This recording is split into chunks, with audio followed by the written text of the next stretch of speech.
जनकपुर से ले जनक के धिया, जनकपुर से ले जनक के धिया, चले चलो देखन दुल्हनिया सखी, चले चलो देखन दुल्हनिया सखी।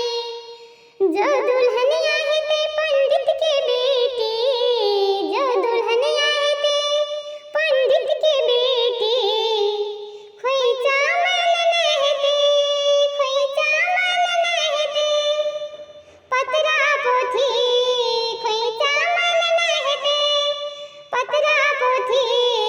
जनकपुर से ले जनक के धिया, जनकपुर से